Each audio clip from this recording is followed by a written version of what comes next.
जय श्री कृष्ण। गीता के दूसरे अध्याय का महत्व। श्री नारायण जी बोले हैं, लक्ष्मी। दक्षिण देश में एक पूर्ण नाम नगर था। वहां एक देव सुशर्मा बड़ा धनवान रहता था। वह साधु सेवा करता था। जब साधु सेवा करते हुए बहुत दिन बीते, तब एक बाल नाम ब्रह्मचारी आया, जिसकी सुशर्मा ने बहुत सेवा की और विनय किया कि हे संत जी, कृपा मुझे श्री नारायण जी के पाने का ज्ञानोपदेश करो। तब ब्रह्मचारी बोले, मैं तुझे गीता के दूसरे अध्याय का पाठ सुनाता हूँ।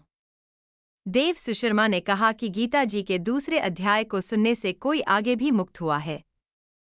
बाल ने कहा, मैं तुझे प्राचीन कथा सुनाता हूँ। एक आयाली वन में बकरियां चराता था और मैं वहां भजन करता था। एक दिन रात के समय अयाली बकरी लेकर घर को तला। मार्ग में एक सिंह बैठा था। एक बकरी सबसे आगे आती देखकर सिंह भाग गया। तब अयाली ये देख बड़ा आश्चर्यचकित हुआ और मैं भी वहां आ खड़ा हुआ। उस चरवाहे ने मुझे देखकर कहा, मैंने यह आश्चर्य देखा कि बकरी को देखकर शेर डरकर भाग गया। तुम त्रिकालज्ञ हो, यह वृत्तांत मुझे सुनाओ। संत ने कहा, है अयाली, मैं तुझे एक पिछली वार्ता सुनाता हूँ। यह बकरी पिछले जन्म में डायन थी। जब उसका पति मर गया तब यह बड़ी डायन हो गई। जिस सुंदर बच्चे को देखती उसे ही खा लेती थी। शेर पिछले जन्म में फंदक था।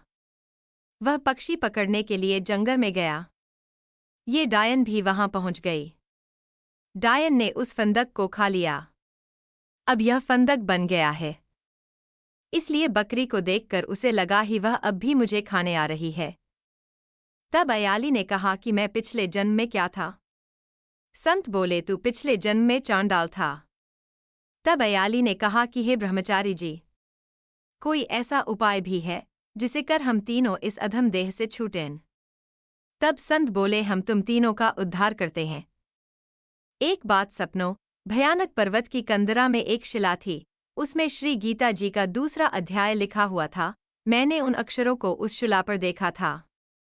अब मैं तुम्हें मन, वचन और कर्म एकाग्र करके सुनाता हूँ, तुम श्रवण करे। संत ने जब गीता जी के अक्षर सुनाए तो उनको सुनते